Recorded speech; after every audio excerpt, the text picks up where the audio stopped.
আসসালামু আলাইকুম প্রিয় দর্শক, আশা করছি ভালো আছেন। রানারের পক্ষ থেকে সকলকে শুভেচ্ছা। দর্শক, আপনারা ইতিমধ্যে জেনেছেন আমাদের মাননীয় উপদেষ্টা যুব ও ক্রীড়া বিষয়ক এবং স্থানীয় সরকার বিষয়ক উপদেষ্টা জনাব আসিফ মাহমুদ সজীব ভুঁইয়া, উনি বিদেশ গমনের সময় শাহজালাল আন্তর্জাতিক বিমানবন্দরে ওনার লাগেজের ভেতরে একটি ম্যাগাজিন, গুলি ভর্তি ম্যাগাজিন পাওয়া যায়। এবং যতটুকু জানা যায় যে প্রথমে জানা গিয়েছিল এটি একটি পিস্তলের ম্যাগাজিন, গুলি ভর্তি পিস্তলের ম্যাগাজিন ছিল। কিন্তু পরবর্তীতে যতটুকু বিভিন্ন সূত্র মতে জানা যায় এটি ছিল AK-47 এর ম্যাগাজিন। এবং এটি নিয়ে বিভিন্ন মহল থেকে বিভিন্ন ধরনের প্রশ্ন উঠতে শুরু করেছে।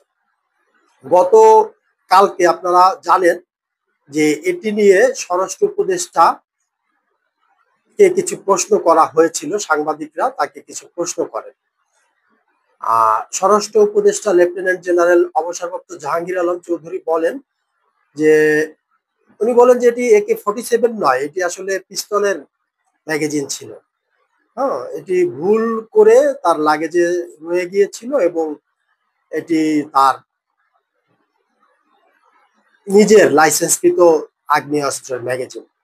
অনেক সময় এমন হয় যে উনি বলছেন যে আপনি আপনার চশমাটি নিয়ে যাবেন, কিন্তু চশমা না নিয়ে মোবাইল নিয়ে রওনা হয়ে গেছেন। এটা জাস্ট একটা ভুল। হ্যাঁ, ধরে নিলাম ভুল। উনি স্বরাষ্ট্র উপদেষ্টা 30শে জুন অর্থাৎ আজকে ওনার সভাকক্ষে আইন শৃঙ্খলা বাহিনীকে এই ধরনের প্রশ্নের উত্তর দিচ্ছিলেন।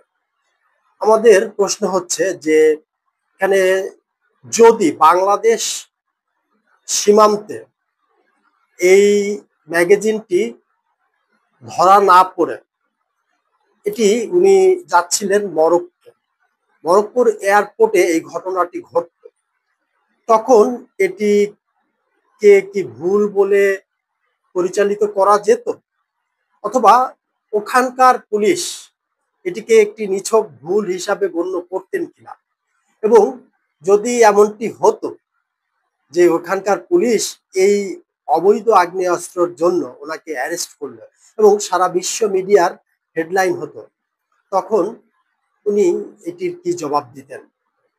আচ্ছা, গেল একটি প্রশ্ন। পক্ষান্তরে সাংবাদিকরা ওনাকে আরেকটি প্রশ্ন করেন যে দেখুন, বৈধ লাইসেন্স পেতে হলে বাংলাদেশের সর্বশেষ সংযোজিত আইন অনুযায়ী 2024-এ যে আইনটি সংযোজিত হয় যে বয়স কমপক্ষে 30 বছর হতে হবে, তাহলে ওনার বয়স তো 30 বছর হয়নি, উনি কিভাবে এই লাইসেন্সটি পেলেন? তার জবাবে স্বরাষ্ট্র উপদেষ্টা বলছেন যে যেহেতু আমি আইনটি দেখিনি সেহেতু এই বিষয়ে আমি কিছু বলতে পারবো না। ভালো কথা, তাহলে উনি কিভাবে জানলেন যে এটি বৈধ অস্ত্র বা লাইসেন্সকৃত অস্ত্র? লাইসেন্সটি কি উনি প্রদর্শন করেছিলেন? আমাদের অনুরোধ থাকবে বাংলাদেশের সকল নাগরিকের পক্ষ থেকে যে উনি দয়া করে ওনার আগ্নেয়াস্ত্রের লাইসেন্সটি জনসমক্ষে প্রদর্শন করবেন। এয়ারপোর্টে 2 দফা স্ক্যানিং করার পরে এরকম একটি ঘটনা যে ধরা পড়ে না, আমাদের এয়ারপোর্টের নিরাপত্তা নিয়েও এখানে ব্যাপক প্রশ্ন আসে। দর্শক, আমরা আরেকটি বিষয় যেটি বলছিলাম যে বাংলাদেশের আইন অনুযায়ী একজন ব্যক্তিকে কমপক্ষে 30 বছরের বয়স হতে হবে, 30 বছর বয়স হতে হবে আগ্নেয়াস্ত্র পাওয়ার জন্য, বৈধ আগ্নেয়াস্ত্র পাওয়ার জন্য। এবং সাথে আরো কিছু ফর্মালিটিস রয়েছে। সেই ব্যক্তির বাংলাদেশের বৈধ নাগরিক হতে হবে এবং তাকে যথেষ্ট আর্থিকভাবে সচ্ছল হতে হবে। হ্যাঁ, তারপরে তাকে কমপক্ষে 3 লক্ষ টাকা আয়কর প্রদান করতে হবে। তারপরে তার সামাজিক মর্যাদা, এই সকল বিষয়কে আমলে নিয়ে তারপরে এসবি থেকে একটি ভেরিফিকেশন হবে। সেই ভেরিফিকেশনের মাধ্যমে আপনার তাকে লাইসেন্স দেওয়ার জন্য সুপারিশ করা হবে, তারপরে তার আগ্নেয়াস্ত্রের লাইসেন্স হবে। এখন আমাদের প্রশ্ন হচ্ছে জনাব আসিফ মাহমুদ সজীব ভুঁইয়া উনি 10 মাস আগেও একজন ছাত্র ছিলেন এবং উনি ছাত্র থাকাকালীন অবস্থায় ওনার আয়ের উৎস কি ছিল? উনি কি 3 লক্ষ টাকার আয়কর প্রদান করেন? উনি কি এখন এরকম আয় করে থাকেন? এছাড়া ওনার বয়স যেহেতু এখনো 30 হয়নি, তাহলে উনি কিভাবে আগ্নেয়াস্ত্র পেতে পারেন? জনমনে আরেকটি প্রশ্ন তৈরি হয়েছে দর্শক। উনি একটি টেলিভিশনকে সাক্ষাৎকার দেওয়ার সময় বলেছিলেন যে 5ই আগস্ট যদি সরকার পতন না হতো, তাহলে ওনারা সশস্ত্র আন্দোলনের দিকে যেতেন এবং সেই ধরনের সমস্ত পরিকল্পনা তাদের ছিল, প্রস্তুতিও নাকি ছিল। উনি নিজে মুখে একটি টেলিভিশন সাক্ষাৎকারে এই কথা বলেছেন। এখন প্রশ্ন উঠছে, এই অস্ত্রটিকে তখন তাদের যে প্রস্তুতি নেওয়া হয়েছিল, সেই সময়কার যেহেতু প্রস্তুতি নিয়েছিল, প্রস্তুতি নিলে তাদের কাছে তো নিঃসন্দেহে অস্ত্র ছিল। অস্ত্র ছাড়া তো সশস্ত্র আন্দোলন করা সম্ভব নয়। সেই অস্ত্র কোথায়? এই AK-47 ম্যাগাজিন কি সেই অস্ত্রের ম্যাগাজিন কিনা? এটি কিন্তু একটি বড় প্রশ্ন এবং বড় রহস্য। এটি খতিয়ে দেখা উচিত কিনা, এবং এই অস্ত্রটি যদি অবৈধ অস্ত্র হয়, উনি এখনো উপদেষ্টা পদে বহাল থাকতে পারেন কিনা, বা ওনাকে যদি এই অস্ত্রটি অবৈধ হয়, অবৈধ হওয়ার কথা যেহেতু ওনার বয়স 30 হয়নি এবং উনি 3 লক্ষ টাকা আয়কর প্রদান করেন না, তাহলে তো এটি বৈধ অস্ত্র হওয়ার কোনো সুযোগ নেই। তাহলে কি ওনাকে অ্যারেস্ট করা হবে? সরকার কি ওনার বিরুদ্ধে কোনো ধরনের আইনি ব্যবস্থা নেবেন, নাকি যথারীতি এটিকে মেটিকুলাস ডিজাইনের মাধ্যমে বৈধতার তকমা দেয়া হবে? দর্শক, এটি একটি বড় প্রশ্ন। আপনারা কি মনে করেন? এই AK-47 যে ম্যাগাজিন ওনার কাছে ছিল, মানে আমার কাছে একটি জিনিস কখন খুবই স্বাভাবিক হয়ে যাবে, ধরুন আপনার কাছে যখন একাধিক কলম আছে, একাধিক মোবাইল আছে, তখন ভুল করে আপনি যে কোনো একটি কলম নিতে পারেন, ভুল করে যে কোনো একটি মোবাইল আপনি তুলে নিতে পারেন, কারণ কি ওইটি আপনার একাধিক রয়েছে বা ওইটি আপনার কাছে খুব সহজ প্রাপ্তির বিষয়। কিন্তু যেই বিষয়টি খুব সহজ প্রাপ্তির বিষয় নেই, সেই বিষয় নয়, সেই বিষয় নিয়ে কি, সেই ধরনের জিনিস নিয়ে কি এই ধরনের ভুল হওয়া সম্ভব বলে আপনারা মনে করেন? অস্ত্রের ম্যাগাজিন এই ধরনের কোনো বিষয় বলে আপনারা মনে করেন?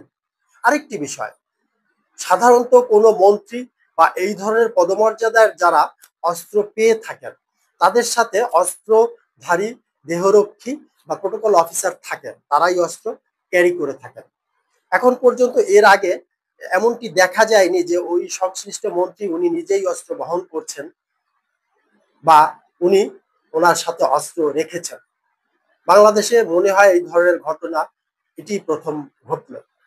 কিন্তু আওয়ামী লীগের সময় এমন ঘটনা আছে, আওয়ামী লীগের দুজন নেতার কাছে এয়ারপোর্টে অস্ত্র পাওয়ার জন্য তাদেরকে পদচ্যুত করা হয়েছিল এবং তাদেরকে অ্যারেস্ট করা হয়েছিল, এমন নজির রয়েছে।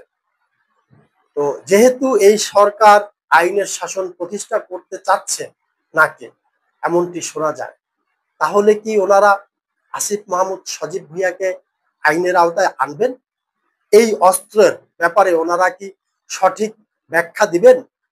এই সরকারের আসলে কোনো উপদেষ্টা বা কোনো ব্যক্তিবর্গ কাউকে কোনো জবাব দেওয়ার প্রয়োজন আছে বলে কখনো মনে করেন না। তারা এখন পর্যন্ত কাউকে কোনো ধরনের জবাবদিহিতা করেন নাই। ওনারা কি আসলে সকল ধরনের জবাবদিহিতার ঊর্ধ্বে বলে দর্শক আপনারা মনে করেন? আমি শেষ করার আগে কয়েকটি প্রশ্ন রেখে শেষ করব। আবারও একই প্রশ্ন, এই অস্ত্রটিকে উনি যেই সশস্ত্র সংগ্রামের কথা বলেছিলেন, সেই সশস্ত্র সংগ্রামের জন্য সংগৃহীত অস্ত্র কি না, এবং এই ধরনের অস্ত্র ওনাদের কাছে, ওনাদের সমর্থক এবং ওনাদের মদতপুষ্ট যেই ছাত্র সমন্বয়ক রয়েছে তাদের কাছে আরো রয়েছে কিনা। যেমন এর আগে খুলনায় একজন ছাত্র সমন্বয়কের কাছে স্নাইপার রাইফেল পাওয়া গিয়েছিল, সেটি নিয়ে আর কোনো উচ্চবাচ্য হয়নি। এবং এই সংবাদটি মিডিয়াতে খুব জোরালোভাবে আসলো না কেন? একটি মিডিয়াতে, একটি গণমাধ্যমে আসার 5 মিনিটের মধ্যে সেই পোস্টটি কেন ডিলিট করতে হলো? তাদের উপরে কেন, কোন ধরনের প্রেসার ছিল? সরকার কি এই ব্যাপারে সুস্পষ্ট কোনো ব্যাখ্যা দিবেন? তার বিরুদ্ধে আসিফ মাহমুদ সজীব ভুইয়ার বিরুদ্ধে ডক্টর মোহাম্মদ ইউনূস সরকার কি কোনো ধরনের কোনো পদক্ষেপ গ্রহণ করবেন?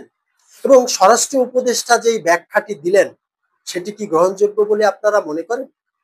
বাংলাদেশের আইন অনুযায়ী ৩০ বছরের নিচে কোনো নাগরিক অস্ত্র পেতে পারে না। তো এবং ৩০ থেকে ৭০ বছর হলো তার আবেদনকারীর বৈধ বয়স। তো এবং এটি যদি লং রেঞ্জের দোনালা বন্দুক বা এক নলা এক ব্যারেল বিশিষ্ট বন্দুক হতো তাহলে এক্ষেত্রে বয়স কিছুটা শিথিলযোগ্য রয়েছে, কিন্তু তাও নয়। বন্দুকের ম্যাগাজিন হয় না, আপনারা জানেন হয়তো। তাহলে বিষয়টি কি ওনারা কি পরিষ্কার করবেন? দর্শক, আজ এই পর্যন্ত। ভালো থাকবেন, সুস্থ থাকবেন, দেখা হবে ইনশাল্লাহ আবার আগামী পর্বে। আজকের মতো আল্লাহ হাফেজ।